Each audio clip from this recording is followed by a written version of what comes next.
ആകാശവാണി.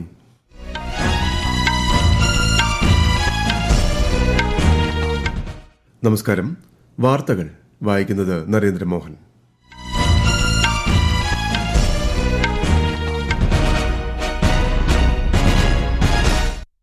പ്രധാന വാർത്തകൾ. രാഷ്ട്രപതി ദ്രൗപദി മുർമു ഇന്ന് ബംഗളൂരു നിംഹാൻസിന്റെ സുവർണ ജൂബിലി ആഘോഷങ്ങളിൽ മുഖ്യ അതിഥിയായി പങ്കെടുക്കും. പ്രധാനമന്ത്രി നരേന്ദ്രമോദി ഇന്ന് ന്യൂഡൽഹിയിൽ വിവിധ വികസന പദ്ധതികൾക്ക് തറക്കല്ലിടും. 1700ഓളം ഫ്ളാറ്റുകൾ ഉദ്ഘാടനം ചെയ്യും.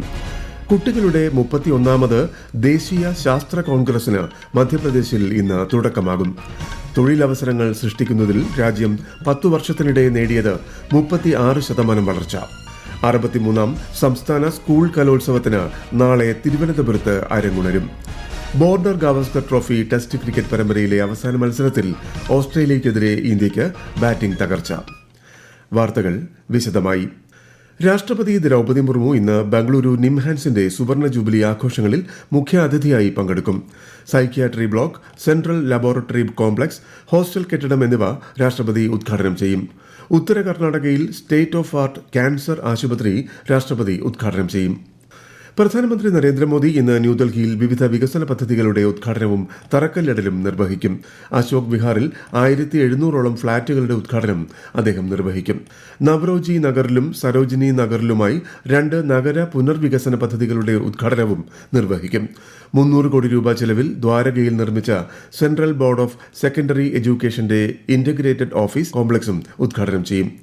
ഡൽഹി സർവകലാശാലയിൽ 600 കോടി രൂപയുടെ 3 പദ്ധതികളുടെ നിർമ്മാണത്തിനും തുടക്കം കുറിക്കും. നജാഫ് ഘട്ടിലെ റോഷൻപുരയിൽ വീർ സവർക്കറിന്റെ പേരിലുള്ള കോളേജിനും പ്രധാനമന്ത്രി തറക്കല്ലിടും. കഴിഞ്ഞ 10 വർഷത്തിനിടെ രാജ്യം തൊഴിലവസരങ്ങൾ സൃഷ്ടിക്കുന്നതിൽ 36% വളർച്ച നേടി. തൊഴിൽ മന്ത്രാലയത്തിന്റെ കണക്കനുസരിച്ച് 2014 മുതൽ 2024 വരെ 17 കോടിയിലധികം തൊഴിലവസരം സൃഷ്ടിച്ചു. ഒരു വർഷത്തിനിടെ രാജ്യത്ത് ഏകദേശം 4,60,00,000 തൊഴിലവസരം സൃഷ്ടിക്കാനായെന്നും മന്ത്രാലയം അറിയിച്ചു. 2004 മുതൽ 2014 വരെ ഈ രംഗത്ത് 7% വളർച്ച നേടിയെങ്കിലും 2014-2024 കാലയളവിൽ 36% വളർച്ച കൈവരിക്കാനായി. മോദി സർക്കാരിന്റെ കീഴിൽ കാർഷിക മേഖലയിൽ 19%, ഉൽപാദന മേഖലയിൽ 15%, സേവന മേഖലയിൽ 36% തൊഴിലവസരങ്ങൾ വർദ്ധിച്ചു. ജമ്മുകശ്മീരിൽ തീവ്രവാദ പ്രവർത്തനങ്ങൾ നിയന്ത്രിക്കുന്നതിനൊപ്പം ഭീകര ആവാസ വ്യവസ്ഥ തകർക്കാനും കേന്ദ്ര സർക്കാരിന് കഴിഞ്ഞതായി കേന്ദ്ര ആഭ്യന്തരമന്ത്രി അമിത് ഷാ. ജമ്മുകശ്മീരിനെയും ലഡാക്കിനെയും കുറിച്ചുള്ള പുസ്തകത്തിന്റെ പ്രകാശനം ന്യൂഡൽഹിയിൽ നിർവഹിക്കുകയായിരുന്നു അദ്ദേഹം. 5 अगस्त 2019 को धारा 370 को समाप्त कर एक कलंकित अध्याय आजादी के बाद के इतिहास का समाप्त करने का काम किया और वहीं से कश्मीर का बाकी भारत के हिस्सों के साथ ही विकास का अध्याय शुरू होता है. കുട്ടികളുടെ 31ാമത് ദേശീയ ശാസ്ത്ര കോൺഗ്രസ് മധ്യപ്രദേശിൽ ഇന്ന് ആരംഭിക്കും. ഭോപ്പാലിൽ 4 ദിവസത്തെ ശാസ്ത്ര കോൺഗ്രസ് മധ്യപ്രദേശ് മുഖ്യമന്ത്രി മോഹൻ യാദവ് ഉദ്ഘാടനം ചെയ്യും. വിവിധ സംസ്ഥാനങ്ങളിൽ നിന്നുള്ള 700-ലധികം ബാലശാസ്ത്രജ്ഞരും അധ്യാപകരും പരിപാടിയിൽ പങ്കെടുക്കും. 63ാം സംസ്ഥാന സ്കൂൾ കലോത്സവത്തിന് നാളെ തിരുവനന്തപുരത്ത് അരങ്ങുണരും. 25 വേദികളിലായി 249 ഇനങ്ങളിൽ 11,000ഓളം പ്രതിഭകൾ മത്സരിക്കും. 5 ദിവസത്തെ കലോത്സവം നാളെ രാവിലെ സെൻട്രൽ സ്റ്റേഡിയത്തിൽ മുഖ്യമന്ത്രി പിണറായി വിജയൻ ഉദ്ഘാടനം ചെയ്യും. പിന്നാലെ വേദികളിൽ മത്സരങ്ങൾ ആരംഭിക്കും. 25 സ്കൂളുകളിലായാണ് മത്സരാർത്ഥികൾക്ക് താമസ സൌകര്യം ഒരുക്കിയിട്ടുള്ളത്. സംസ്ഥാന സ്കൂൾ കലോത്സവത്തിനായി വിവിധ ജില്ലകളിൽ നിന്നുള്ള സംഘങ്ങൾ തലസ്ഥാന നഗരിയിലേക്ക് എത്തിത്തുടങ്ങി. തിരുവനന്തപുരം സെൻട്രൽ റെയിൽവേ സ്റ്റേഷനിലും KSRTC ബസ് സ്റ്റാൻഡിലും സംഘാംഗങ്ങളെ സ്വീകരിക്കാനായി ഹെൽപ്പ് ഡെസ്ക് ഒരുക്കിയിട്ടുണ്ട്. കലോത്സവത്തിന് എത്തുന്നവർക്കായി ഗതാഗത സൌകര്യം ഏർപ്പെടുത്തിയിട്ടുണ്ടെന്ന് വിദ്യാഭ്യാസ മന്ത്രി വി ശിവൻകുട്ടി അറിയിച്ചു. ബസ് സ്റ്റാൻഡ്, റെയിൽവേ സ്റ്റേഷൻ എന്നിവിടങ്ങളിൽ നിന്നും മത്സരാർത്ഥികളെ സ്വീകരിച്ച് വേദികളിലേക്കും അക്കോമഡേഷൻ സെന്ററുകളിലേക്കും ഭക്ഷണ പന്തലിലേക്ക് എത്തിക്കുന്നതിന് ആവശ്യമായ വാഹനങ്ങൾ ക്രമീകരിച്ചിട്ടുണ്ട്. വേദികൾ, അക്കോമഡേഷൻ സെന്ററുകൾ, പ്രോഗ്രാം ഓഫീസ് എന്നിവ തമ്മിൽ ബന്ധിപ്പിച്ചുകൊണ്ടുള്ള QR കോഡ് സംവിധാനം നിലവിൽ വന്നിട്ടുണ്ട്. മോട്ടോർ വെഹിക്കിൾ ഡിപ്പാർട്ട്മെന്റ് ബന്ധപ്പെട്ട ഡ്രൈവർമാർക്ക് ട്രെയിനിംഗ് നൽകിയിട്ടുണ്ട്. അടിയന്തര ചികിത്സ ലഭിക്കുന്നതിനായി ഡോക്ടർമാരുടെ സേവനവും ആംബുലൻസും എല്ലാ വേദികളിലും ഒരുക്കിയിട്ടുണ്ട്. കേരള സ്കൂൾ കായികമേളയുടെ സമാപന ചടങ്ങ് അലങ്കോലപ്പെടുത്തുന്ന രീതിയിൽ പ്രതിഷേധം നടത്തിയ 2 സ്കൂളുകൾക്ക് വിലക്ക് ഏർപ്പെടുത്തി പൊതുവിദ്യാഭ്യാസ വകുപ്പ് ഉത്തരവിറക്കി. മലപ്പുറം ജില്ലയിലെ തിരുനാവായ NMHSS, എറണാകുളം ജില്ലയിലെ കോതമംഗലം മാർ ബേസിൽ HSS എന്നീ സ്കൂളുകളെയാണ് വിലക്കിയത്. അടുത്ത വർഷത്തെ സംസ്ഥാന സ്കൂൾ കായികമേള മത്സരങ്ങളിൽ പങ്കെടുക്കുന്നതിനാണ് വിലക്ക്. ഈ വാർത്തകൾ ആകാശവാണിയിൽ നിന്ന്. ആകാശവാണി വാർത്തകളും വാർത്താ അധിഷ്ഠിത പരിപാടികളും all India radio news Thiruvananthapuram YouTube ചാനലിലും at all India radio news Thiruvananthapuram Facebook പേജിലും AIR ന്യൂസ് _തിരുവനന്തപുരം ഇൻസ്റ്റഗ്രാം അക്കൌണ്ടിലും at AIR news _TVM X ഹാൻഡിലും ലഭ്യമാണ്. India Australia border Gavaskar trophy test cricket പരമ്പരയിലെ അഞ്ചാമത്തെയും അവസാനത്തെയും ടെസ്റ്റ് ആരംഭിച്ചു. ടോസ് നേടി ബാറ്റിംഗ് തിരഞ്ഞെടുത്ത ഇന്ത്യയ്ക്ക് തുടക്കത്തിലെ വിക്കറ്റുകൾ നഷ്ടമായി. ഒടുവിൽ വിവരം ലഭിക്കുമ്പോൾ ആദ്യ ഇന്നിംഗ്സിൽ ഇന്ത്യ 3 വിക്കറ്റിന് 57 റൺ എന്ന നിലയിലാണ്. 5 മത്സരങ്ങളടങ്ങിയ പരമ്പരയിൽ ഓസീസ് 2-1 മുന്നിലാണ്.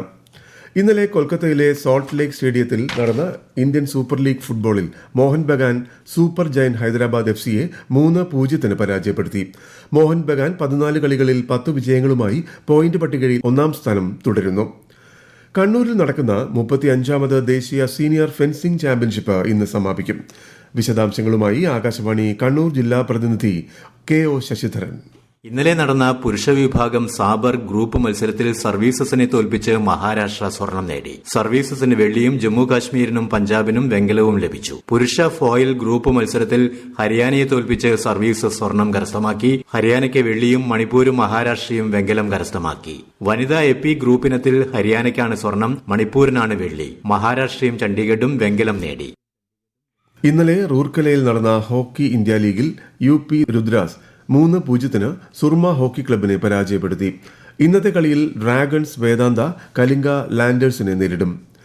2024 ദേശീയ കായിക പുരസ്കാരങ്ങൾ ഇന്നലെ പ്രഖ്യാപിച്ചു. ലോക chess champion D Gukesh, shooting താരം Manu Bhaker, Indian hockey team captain Harmanpreet Singh തുടങ്ങിയവർ ഖേൽ രത്ന പുരസ്കാരം സ്വന്തമാക്കി. മുന്നോട്ടുള്ള പ്രയത്നങ്ങൾക്ക് പുരസ്കാരം പ്രചോദനമാകുമെന്ന് ഗുഗേഷ് പ്രതികരിച്ചു. I would like to thank the Government of India, Honorable Prime Minister Narendra Modi ji and Honorable Sports Minister for their recognition. This award will motivate me to work even harder and achieve more laurels for the country in 2025. And this means a lot to me and my family and my team. ഏകീകൃത പണമടയ്ക്കൽ സംവിധാനം UPI അഥവാ unified payment interface വഴി കഴിഞ്ഞ വർഷം ഡിസംബറിൽ മാത്രം ഏകദേശം 1673 കോടി സാമ്പത്തിക ഇടപാടുകൾ നടന്നു. National payment corporation of India NPCI ആണ് ഇക്കാര്യം അറിയിച്ചത്. ഏകദേശം 23.25 ലക്ഷം കോടി രൂപയുടെ ഇടപാടുകളാണ് UPI വഴി നടന്നത്. പ്രചാരത്തിലുണ്ടായിരുന്ന 2000 രൂപ നോട്ടുകളുടെ 98.12% ബാങ്കുകളിലേക്ക് തിരികെ എത്തിയതായി reserve bank of India. 2024 December 31 വ്യാപാരം അവസാനിച്ചതുവരെയുള്ള കണക്കുകൾ പ്രകാരം ഇനി 6691 കോടി രൂപയുടെ 2000 രൂപ നോട്ടുകളാണ് തിരികെ എത്താനുള്ളത്. ജയിലുകളിലെ ജാതി വിവേചനം തടയുന്നതിനായി കേന്ദ്ര സർക്കാർ മാതൃകാ ജയിൽ ചട്ടങ്ങൾ പരിഷ്കരിച്ചു. Prison manual 2016, model prisons and correctional services act 2023 എന്നിവയിലാണ് പരിഷ്കാരം കൊണ്ടുവന്നത്. മതം അടിസ്ഥാനമാക്കിയുള്ള തരംതിരിവ് കർശനമായി തടയുന്നതിനാണ് ഭേദഗതി കൊണ്ടുവന്നത്. ഉത്തരേന്ത്യയുടെ പല ഭാഗങ്ങളിലും അതിശൈത്യം തുടരുന്നു.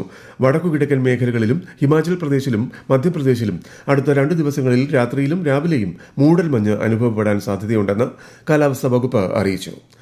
കേരളത്തിൽ താപനില ഇന്നും സാധാരണയേക്കാൾ 2 മുതൽ 3 ഡിഗ്രി സെൽഷ്യസ് വരെ ഉയരാൻ സാധ്യതയുണ്ടെന്ന് കേന്ദ്ര കാലാവസ്ഥാ വകുപ്പ്. ഉയർന്ന ചൂട്, സൂര്യാഘാതം, സൂര്യാതപം, നിർജ്ജലീകരണം തുടങ്ങി ഗുരുതരമായ ആരോഗ്യ പ്രശ്നങ്ങൾക്ക് കാരണമായേക്കാം എന്നതിനാൽ പൊതുജനങ്ങൾ ജാഗ്രത പാലിക്കണം. അതിർത്തി ലംഘിച്ചെന്ന പേരിൽ പിടിയിലായ 95 ഇന്ത്യൻ മത്സ്യത്തൊഴിലാളികളെ വിട്ടയക്കുമെന്ന് ബംഗ്ലാദേശ്. മത്സ്യത്തൊഴിലാളികളെ ഞായറാഴ്ച ഇന്ത്യൻ തീരസംരക്ഷണ സേനയ്ക്ക് കൈമാറുമെന്നും ബംഗ്ലാദേശ് വിദേശകാര്യ മന്ത്രാലയം അറിയിച്ചു. ഇന്ത്യയിൽ പിടിയിലായ 90 ബംഗ്ലാദേശ് മത്സ്യത്തൊഴിലാളികളെ അന്ന് വിട്ടയക്കും. പ്രധാന വാർത്തകൾ വീണ്ടും. രാഷ്ട്രപതി ദ്രൗപദി മുർമു ഇന്ന് ബംഗളൂരു നിംഹാൻസിന്റെ സുവർണ ജൂബിലി ആഘോഷങ്ങളിൽ മുഖ്യാതിഥിയായി പങ്കെടുക്കും. പ്രധാനമന്ത്രി നരേന്ദ്രമോദി ഇന്ന് ന്യൂഡൽഹിയിൽ വിവിധ വികസന പദ്ധതികൾക്ക് തറക്കല്ലിടും. 1700ഓളം ഫ്ളാറ്റുകൾ ഉദ്ഘാടനം ചെയ്യും. കുട്ടികളുടെ 31ാമത് ദേശീയ ശാസ്ത്ര കോൺഗ്രസിന് മധ്യപ്രദേശിൽ ഇന്ന് തുടക്കമാകും. തൊഴിലവസരങ്ങൾ സൃഷ്ടിക്കുന്നതിൽ രാജ്യം 10 വർഷത്തിനിടെ നേടിയത് 36% വളർച്ച. 63ാം സംസ്ഥാന സ്കൂൾ കലോത്സവത്തിന് നാളെ തിരുവനന്തപുരത്ത് അരങ്ങുണരും. Border Gavaskar trophy test cricket പരമ്പരയിലെ അവസാന മത്സരത്തിൽ ഓസ്ട്രേലിയക്കെതിരെ ഇന്ത്യയ്ക്ക് ബാറ്റിംഗ് തകർച്ച. വാർത്തകൾ കഴിഞ്ഞു. അടുത്ത വാർത്താ പ്രക്ഷേപണം ഉച്ചയ്ക്ക് 12:30.